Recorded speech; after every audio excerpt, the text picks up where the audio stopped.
You were told your best years were your 20s.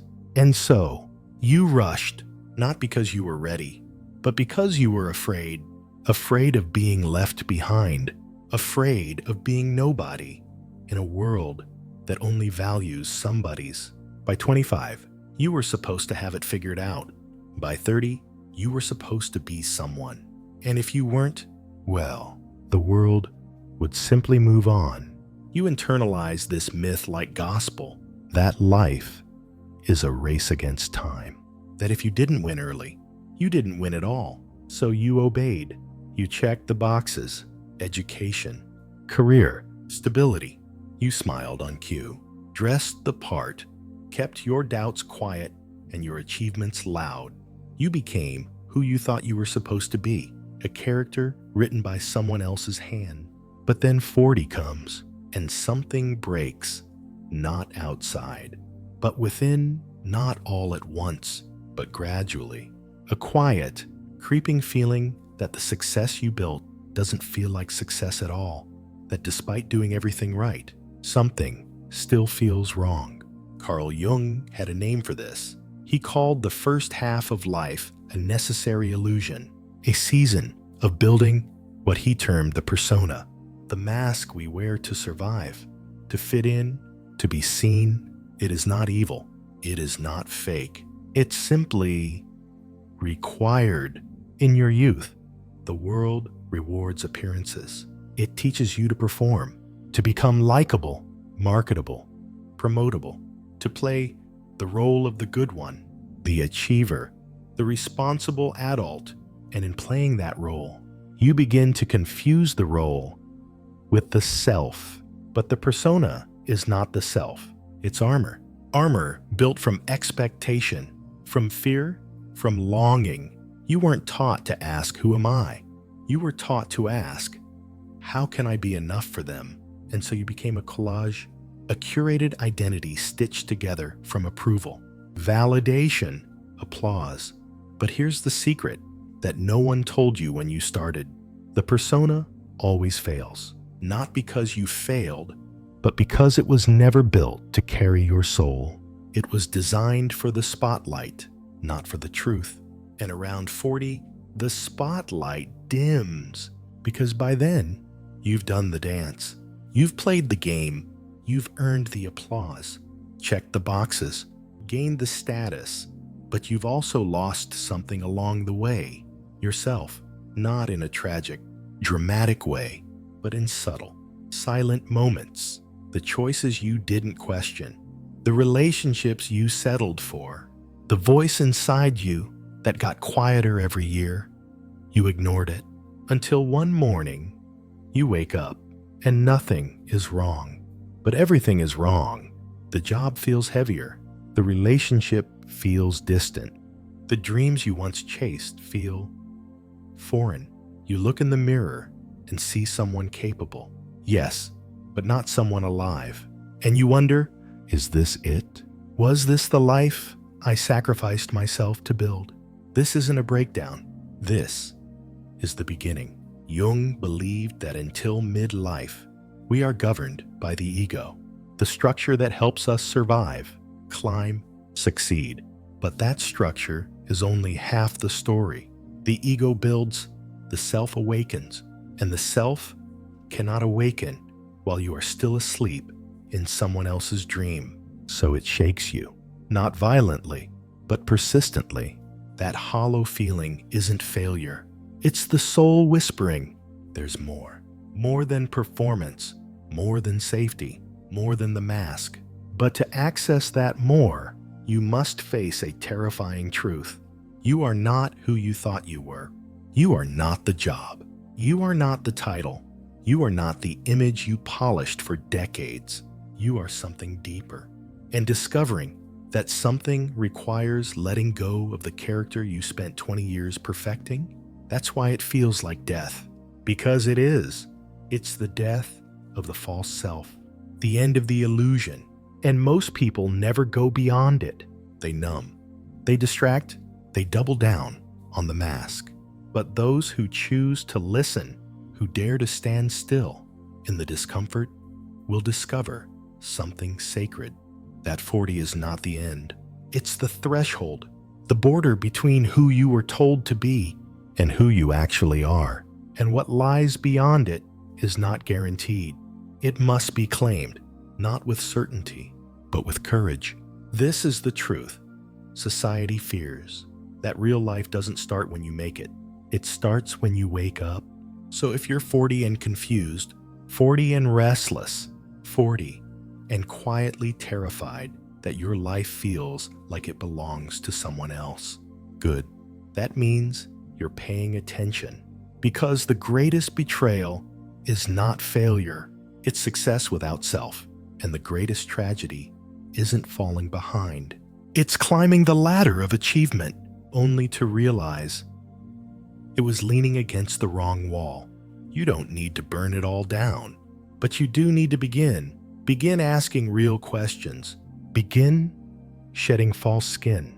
Begin trusting that what's breaking is not your life. It's the illusion that ever said you had to be done becoming by 30. You weren't late. You were becoming, and now, finally, you're ready to begin. You wake up one morning, and the air feels different. Not heavier, not lighter, just unfamiliar. The coffee tastes the same. The bed still creaks in the same spot. Nothing on the surface has changed. And yet, something deep inside you whispers, this isn't it. You can't explain it. There's no single event, no breakdown to point to. You've done everything you were supposed to do. And on paper, your life makes sense, but in your chest, there's a quiet rebellion brewing. That's not depression. That's awakening. Carl Jung warned us, thoroughly unprepared. We take the step into the afternoon of life. Worse still, we take this step with the false assumption that our truths and ideals will serve us as hitherto.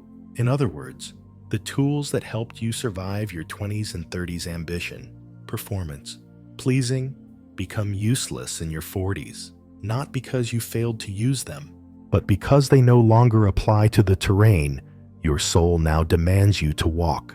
The ego got you here, but the ego cannot take you further. And that realization, it's terrifying, because everything you thought you needed, the job, the house, the relationship, the validation, suddenly feels like a beautifully decorated prison. And what's worse, you built it not out of malice, out of survival, out of longing to be seen, to be loved, to belong. But now the cost has become unbearable. Your dreams feel like obligations. Your schedule feels like a script. Your identity, once a source of pride, now feels like a costume you never get to take off. And here's the hard part. No one talks about. You feel guilty for not feeling grateful. You have what others want, but what they don't see is the hollowness it cost you to maintain it. You smile at the dinner party, you check your emails, you post the highlight reel, and then you sit in silence, wondering why you feel so alone in a life so full. But this isn't failure. This is the threshold, the boundary between who you've been and who you're being called to become. Carl Jung called this moment the beginning of individuation, the sacred process of becoming whole. And becoming whole is not the same as becoming better. Wholeness means you no longer split yourself into pieces to be loved. You stop editing your soul to match the room you're in. You stop measuring your worth by applause, promotions, or proximity to someone else's idea of success. You begin to return, not to your childhood, but to something older than your name, the self that existed before the world taught you how to perform. And make no mistake, this return will cost you. It will cost you the comfort of being understood. It will cost you relationships that depended on your silence.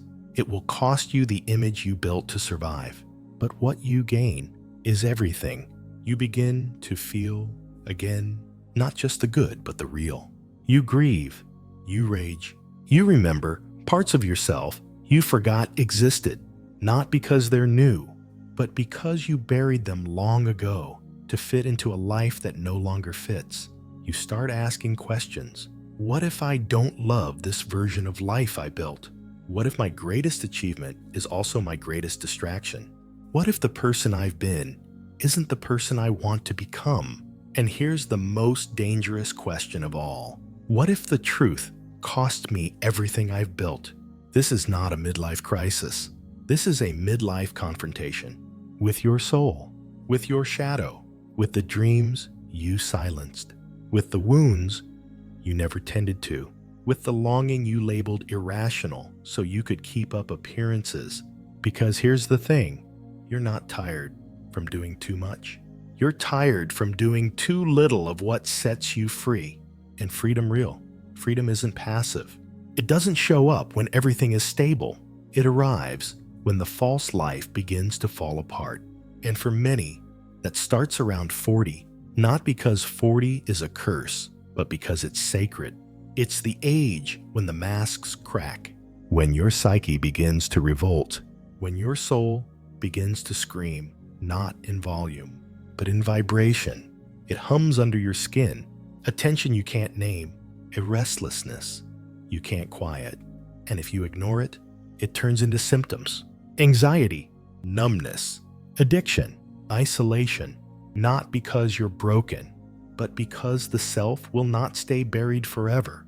So, what now? What do you do when everything you built starts to feel like it was built for someone else? You stop, not forever, not dramatically, but long enough to feel the ground beneath you, long enough to notice the difference between routine and ritual, between existing and living, between safety and soul.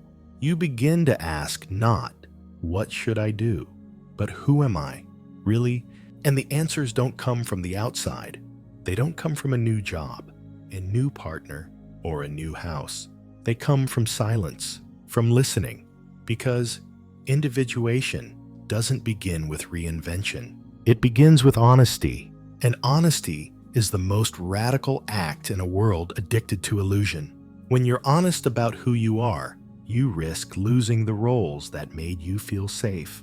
But you also gain something rare, a life that finally belongs to you.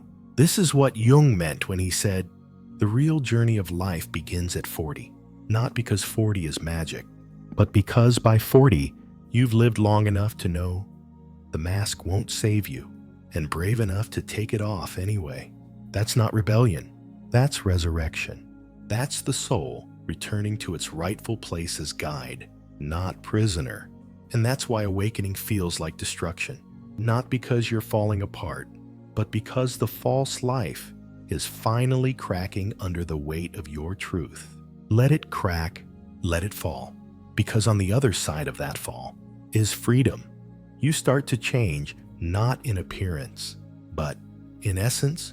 You say less, you listen more, you stop pretending. You don't notice what feels fake. And that shift, it scares people, not because you're becoming dangerous, but because you're becoming whole. And wholeness is dangerous in a world built on fragmentation. See, society prefers you in pieces. It prefers you productive, not present, predictable, not passionate, busy, not conscious, because consciousness makes you question, and questioning makes you dangerous. You start to notice the lies you once called truth. That success means exhaustion. That silence means respect. That settling down means settling for less of yourself. And when you stop believing those lies, you stop playing the game. You no longer chase applause. You stop contorting yourself to be palatable.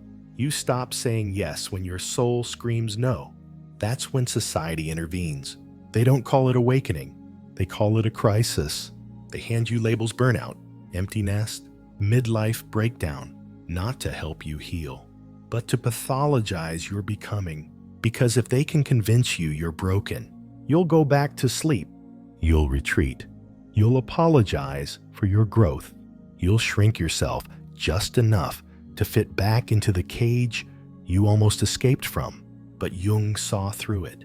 He said, we cannot live the afternoon of life according to the program of life's morning. Translation: What worked when you were 25, ambition, achievement, approval, becomes poison at 45. If it's not aligned with your truth, that's the danger of this stage of life. Not that you're running out of time, but that you're running out of tolerance for everything that isn't real. And once you wake up, you can't go back. You can't unsee the hollowness. You can't unknow your own depth. You can't unfelt the ache of a life unlived. You begin to rebel quietly at first. You take longer walks. You delete numbers. You stop explaining your choices. You start writing again, painting again, sitting in silence, not because you're bored, but because you're listening.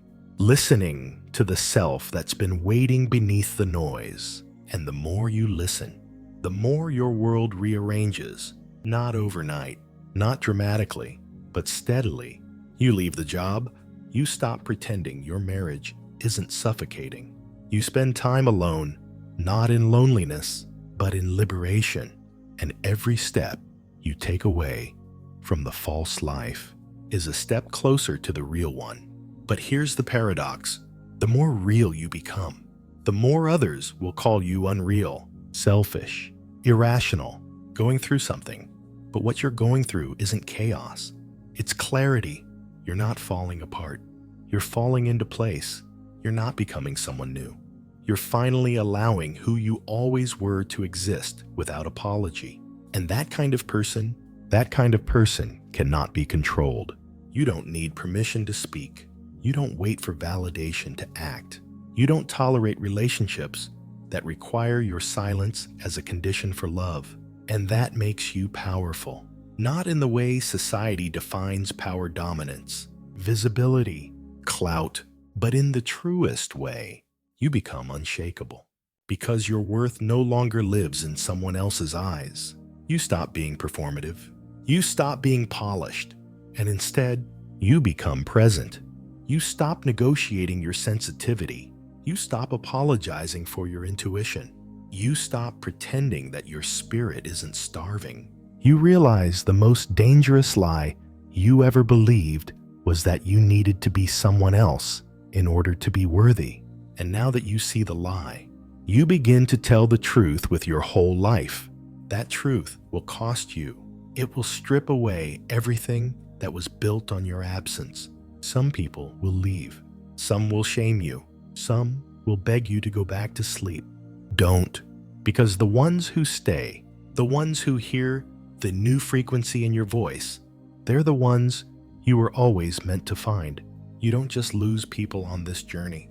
You find your people, not the ones who loved your mask, the ones who recognize your soul. Because that's what happens when you awaken. You stop settling for company that doesn't meet your spirit. You stop mistaking closeness for connection. You stop offering yourself to those who only feed on your silence. And in the quiet that follows, you hear it, your own voice, not the edited version, not the filtered version, but the original frequency, the one you were born with, the one that was never meant to please, only to express. That's where the second life begins. Not when the world approves, not when the timeline makes sense, but when you choose truth over tradition, when you choose self-respect over comfort, when you choose alignment over applause. This is the sacred work Jung called individuation. It's not a brand. It's not a phase. It's the spiritual maturation of the human soul. And it's not for everyone. It's only for the ones who are willing to risk the old life for the chance to live the one that's real. So, ask yourself, are you living a life that looks good or one that feels true? Because at 40, the masks don't fit anymore. The stories feel recycled. And the self, the wild, unfiltered, ancient self, is done waiting. You can spend the rest of your life explaining your awakening to people who have no intention of hearing you. Or you can begin again, not from scratch, but from truth. And that truth, it's not the end, it's your return. It doesn't start with collapse. It starts with quiet, a tired kind of quiet, the kind that settles into your bones without warning. without permission, your life still looks fine. You show up, you function, you perform every role on cue. But inside, you're no longer there. You've become a ghost in your own life, not because you've done anything wrong, but because you've ignored everything, right? The call, the whisper, the truth you didn't want to hear. You silenced it over and over because it didn't fit your schedule, because it would ruin your image, because it scared you more than settling ever did. And so you stayed in the job that drained you, in the relationship that numbed you, in the identity that outgrew you, because changing meant admitting it was never you to begin with. And that kind of truth, it's too big for polite conversation. It doesn't fit in a casual text message or a family dinner. So you learn to shrink, to smile, to pretend. You told yourself, this is just how life is. This is what being an adult feels like. It could be worse, and maybe it could, but worse is not the measure of a meaningful life. You weren't born to tolerate a life that looks good on paper, but feels dead in your chest. And yet you keep performing, because pretending is easier than disappointing everyone who expects you to stay the same. But here's the cost. You begin to vanish, not all at once, not dramatically, but slowly, day by day. Your laughter starts to sound like someone else's. Your eyes in old photos no longer look familiar. You stop remembering what it feels like to want something. You don't crash, you fade. You become emotionally flatlined, not from trauma, but from the constant erosion of your truth. And people call it maturity. They call it stability. They praise your discipline, your consistency, your predictability, but they don't see the toll it's taking. They don't see the Sunday nights filled with dread, the wine you drink to feel something, the scrolling hours of scrolling, just to avoid the silence you once feared and now can't live without. Carl Jung would call this spiritual starvation, not because your life is empty, but because yourself is missing from it. You didn't betray anyone. You betrayed yourself. That's why you're tired. That's why your body aches. That's why your creativity evaporated. Your soul is suffocating in a life built to please everyone but you. And the longer you ignore it, the more it turns on you. Not as punishment, as protest. You develop chronic stress. You snap at your partner. You mock people who change their lives because you didn't give yourself permission to change yours. You resent their freedom because it reminds you of your cage. And eventually, your numbness turns into something darker, bitterness, the quiet rage of a life unlived. It doesn't scream, it simmers. It shows up as passive aggression, as cynicism, as judgment dressed up as realism. You say things like, they're just going through a phase. People don't really change. This is just how it is after a certain age. But the truth is, you've stopped believing in yourself, and it's easier to mock than to mourn. Because mourning would mean facing what you gave up, your aliveness, your voice, your dream, not the naive dream of youth, but the deeper one, the sacred one, the one buried beneath all your masks. And that dream, it's still there. It never died. It just stopped speaking because you stopped listening. Now, it shows up in strange places. In a movie scene that makes you cry for no reason. In a stranger's voice that sounds like hope. In the quiet ache in your chest when you realize years have passed and you don't remember living them. That ache is not weakness. It's the cost of silence. Because ignoring the call doesn't protect you. It paralyzes you. You think you're playing it safe, but what you're really doing is slowly raising yourself. And the danger of erasure is this. Eventually, you forget what it felt like to be you. You start to believe the mask. You confuse routine with identity. You stop dreaming, not because you're realistic, but because dreaming hurts when you've convinced yourself you can't change. That's not adulthood. That's surrender. Not the sacred kind, the silent, tragic kind, the kind that looks respectable on the outside and hollow on the inside. And the worst part, no one stops you because you're doing what everyone else is doing, smiling through the numbness, shrugging off the ache, swallowing your truth because it's too late to change. But Jung didn't believe in too late.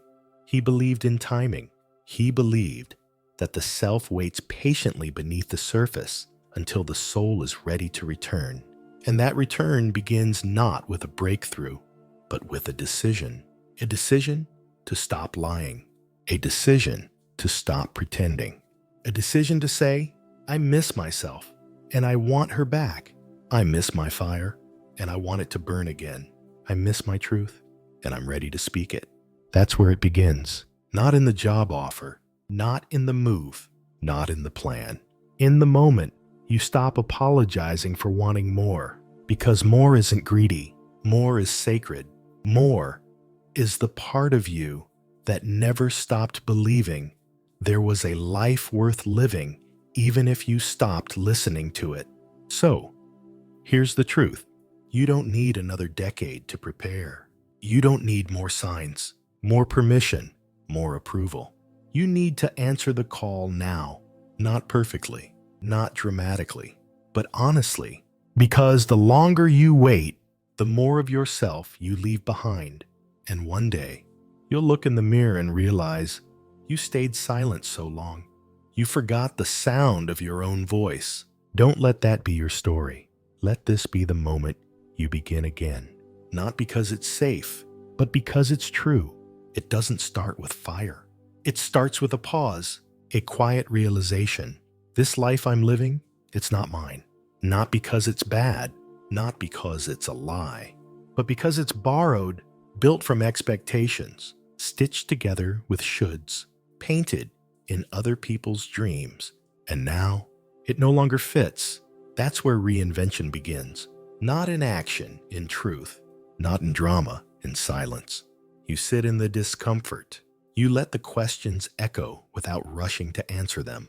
You let the ache rise without sedating it. You stop calling your restlessness a phase and start calling it what it is. The return. Carl Jung said that the second half of life is not about addition. It's about integration. It's not about becoming someone new. It's about remembering who you were before the world taught you to perform. That's the sacred threshold. And crossing it doesn't mean blowing up your life. It means reclaiming it piece by honest piece. The voice you silenced, the hobby you abandoned, the boundary you never set, the version of yourself you edited to be digestible. You start to take it all back. 1 inch at a time. You say no, and you don't explain. You say yes, and you don't apologize. You spend time alone, not as punishment, but as prayer, because solitude isn't loneliness anymore. It's clarity. It's detox. It's the space where your soul can finally breathe. And in that stillness, something stirs. You begin to remember. You loved writing once. You used to sing in the car with the windows down. You used to cry during sunsets. You used to believe in things before you were told to be realistic. That version of you, the unfiltered one, is still in there. She's not gone. She's waiting, not for permission, for presence. You don't need a map to begin. You need a moment. And you have one right now. So you start small. You clean out the drawer of things you no longer need. You cancel the meeting that drains your spirit. You take a walk without headphones. You let yourself feel not as a weakness, but as a sacred compass. And slowly, the gap between who you are and how you live starts to close. Not because you've arrived, but because you've started. You no longer feel the need to convince people of your choices. You're not interested in arguing with those who don't understand. You stop translating your soul into languages that diminish it. This is the reinvention nobody talks about. It's not glamorous. It doesn't trend. There's no applause because it happens in private, in kitchens, in journals, in long walks, in deep sighs, in the quiet decision to finally stop betraying yourself, to protect a life that no longer nourishes you. You begin to move differently, not faster, but with intention. You speak slower. You listen deeper. You stop talking just to fill the space. You start creating again, not for praise, but for expression. You begin trusting your intuition over instruction. You stop asking for signs and start becoming one. And this shift, it costs you. It costs you the image you worked so hard to maintain. It costs you friendships built on the version of you who never said no. It costs you the illusion of being understood. But what you gain is yourself, the you that no longer edits her truth. The you that knows boundaries are sacred, not selfish. The you that walks away from what's familiar when it stops feeling alive. Carl Jung didn't call this a crisis. He called it individuation, the soul's journey toward wholeness. And wholeness doesn't mean perfection. It doesn't mean always knowing, always glowing, always calm. Wholeness means you stop rejecting the parts of you that made you human. You integrate the shadow, the anger, the grief, the envy, the fear, not as enemies. As messengers, you begin to carry your scars, not with shame, but with reverence, because you've realized you survived what tried to bury you. And now, those pieces of your past, they're not baggage. They're evidence that you've lived, that you've loved, that you've come through the fire and kept your soul intact. That's reinvention. It's not cosmetic. It's spiritual. You stop living for the highlight reel. You stop measuring your worth in productivity. You stop looking for purpose and approval. You find it instead in presence. In planting herbs by your window, in standing barefoot in the grass, in calling your body home instead of project, in telling the truth even when your voice shakes. And suddenly, you're not tired anymore. Not in the soul-deep way you once were, because now everything you do flows from truth. And truth doesn't drain, it fuels. You stop waiting for the right moment. You stop waiting to feel ready, because you finally understand the moment you choose truth, you are ready. There's no age for this. There's no expiration date on becoming real. The only deadline is the one your soul whispers every time you silence it. Don't die with the song still in you. So you sing again. You paint again. You write. You love. You let go. You begin, and not everyone will understand. Some will call you selfish. Some will say you've changed. Some will resent the version of you who refuses to shrink. Let them. Their discomfort is not your responsibility. Your truth is, and truth has a different frequency. Not everyone can hear it, but the ones who can, they'll find you, because that's the final gift of reinvention. Alignment. You no longer chase what doesn't belong to you. You no longer perform for rooms you don't want to be in. You no longer beg for love that costs you your voice. You become magnetic, not because of how you look, but because of how deeply you've come home to yourself. That's what makes this sacred. This second life, the one built from truth, not tradition. The one guided by soul, not ego. The one you earn, not by effort, but by the courage to remember yourself. So if you're standing at that threshold, heart racing, hands trembling, staring at the life you've outgrown, take the step. Don't wait for it to make sense. Don't wait for everyone to clap. This life, it doesn't need applause. It needs presence. And now finally, you have both. You thought you were behind. You thought you missed your moment, that everyone else had it figured out while you were still unraveling. But here's the truth you've been avoiding. You were never late. You were always becoming. The detours, the breakdowns, the silence, they weren't delays. They were initiations, not punishment, preparation. Because the version of you who is ready for this life, the real life, could only be shaped by fire. And now, that fire no longer burns you. It builds you. You look back, not with regret, but with clarity. You see now, the ladder you climbed wasn't wrong. It was just incomplete. You were chasing what the world told you mattered. Success, status, approval. But you've outgrown that story. You're no longer interested in looking successful. You're interested in feeling real because something inside you has shifted. The old goals, they don't excite you. The old conversations, they don't reach you. The old version of you, she's still there, but she's no longer in charge. The ego has stepped aside, and the self, the ancient, honest, sacred self, has taken the throne. This isn't reinvention. This is resurrection. You didn't become someone new. You became you. The you before the world taught you to perform. The you before you believed love was conditional. The you before shame told you to be quiet. And now, you're speaking not for attention, but from truth. That truth doesn't always sound bold. Sometimes it's soft. Sometimes it trembles. But it never lies. You start speaking slower, more intentionally. You no longer rush to fill the silence because you trust what's waiting there. You stop negotiating your presence. You stop dimming your light to comfort others. You stop performing competence while feeling disconnected.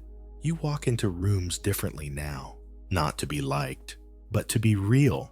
And the ones who can meet you there, they're your people, your real ones, the ones you've waited a lifetime to find.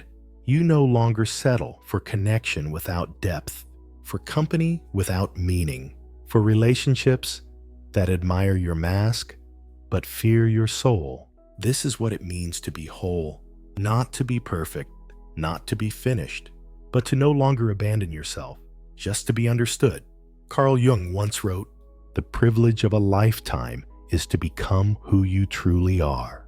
And you've earned that privilege, not through ease, but through endurance, through the nights you cried in silence, through the moments you said no, even when your voice shook, through the quiet rebellions that no one clapped for. You've earned this return, and now you don't need to chase time.